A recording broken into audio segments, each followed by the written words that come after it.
The existence of karma has always been there before humans were here, and will be there even after we are gone. Karma is intrinsic to existence itself, rather than being some external force or divine judge sitting somewhere beyond the clouds, rewarding the virtuous and punishing the wicked. This understanding liberates us from the primitive notion of cosmic surveillance and places the responsibility squarely where it belongs, in our own hands.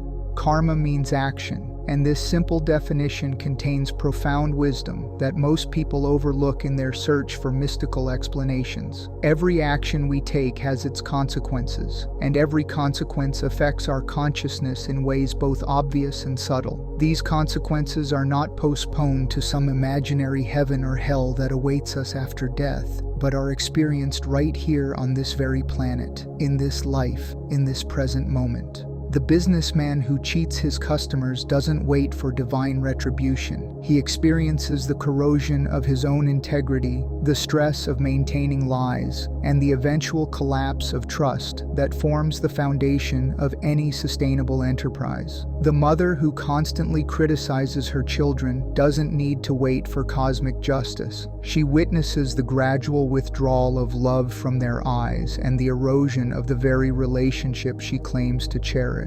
It is our conscious or unconscious karma that can create a heaven or hell on this planet itself, and it is entirely up to us whether we want to create this world as a place of suffering or joy. This depends fundamentally on the level of consciousness we live in, because consciousness determines the quality of our actions, and the quality of our actions determines the quality of our experience. When we operate from higher levels of awareness, our actions naturally become more harmonious, more considerate, more aligned with the deeper rhythms of existence. When we act from unconscious compulsion, driven by unexamined fears and desires, we create chaos not only for ourselves, but for everyone around us. The consequences we face in life are a result of both our own actions and other people's actions, creating the complex web of interconnectedness that makes human existence both challenging and beautiful. This complexity is why simple moral formulas often fail to capture the nuanced reality of how karma actually operates. Actions themselves are consequences of our thoughts, since every deliberate action is a product of conscious or unconscious thinking and deeply ingrained tendencies that have been shaped by countless experiences. Thoughts and tendencies represent a deeper karma because thoughts are also subtle actions of the mind, creating energetic patterns that eventually manifest in the physical world through our behaviors and choices. Most people wait passively for life to teach them through consequences, but this approach is inefficient and often painful. Every consequence we go through in life can certainly be taken as feedback to improve ourselves, but this will inevitably be a long process since it depends on the specific activities we involve ourselves in and the opportunities that exist around us. Not everyone has the luxury of learning from unique consequences, because many people cannot afford to live a dynamic, long life. It is far more effective to observe our own mind and read its ways than to wait for the unconscious mind to take action and then wait for the consequence to teach us the lesson. This approach represents the most practical way to deal with karma, since the feedback is instant, allowing us to course correct before our unconscious patterns create irreversible damage. When we develop the capacity to watch our thoughts as they arise, to notice our emotional reactions before they crystallize into words and actions, we gain access to a level of self-awareness that can save us enormous amounts of time, resources, and life energy, which we all cherish. The mindless and unconscious actions we take not only impact us directly, but ripple outward to our surroundings, affecting other people and burdening their minds and karma. This creates a cascading effect where individual unconsciousness contributes to collective unconsciousness, causing the collective karma to become increasingly mindless and destructive. This phenomenon has a compounding effect in shaping society and human lives, creating the conditions for widespread suffering, environmental destruction, and social breakdown. Wars don't start because of political disagreements. They start because masses of people have lost the capacity to think clearly and act consciously, instead reacting from unconscious conditioning and primitive survival instincts.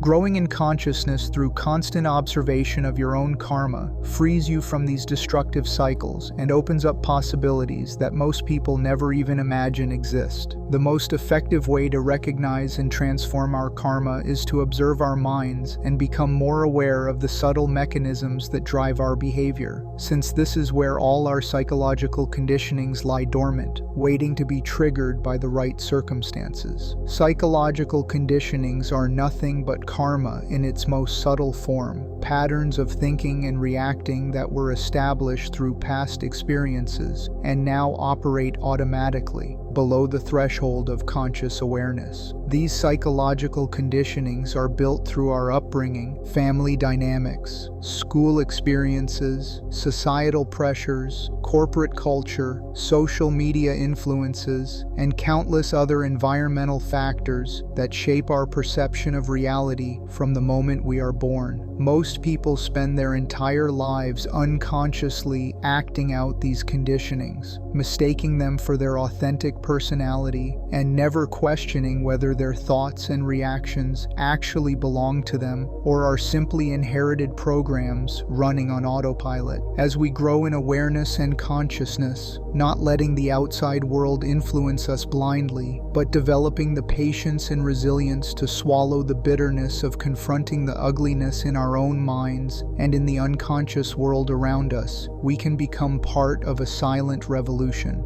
This revolution doesn't require protests or political movements. It happens one individual at a time, as people wake up to their own unconscious patterns and choose to live more consciously. Even a small number of people who live in higher consciousness can bring an upliftment in collective karma and contribute to the betterment of society in ways that are often invisible but profoundly transformative. It is said that one rotten fish spoils the whole pond, which is true considering that the other fish in the pond do not live in awareness and therefore cannot protect themselves from contamination. However, just as one unconscious mind can spoil the collective atmosphere, one awakened mind can bring light to the whole community, creating ripples of clarity and sanity that gradually inspire everyone within their sphere of contact. This is not mere wishful thinking. It is an observable phenomenon that can be witnessed wherever truly conscious individuals choose to live and work.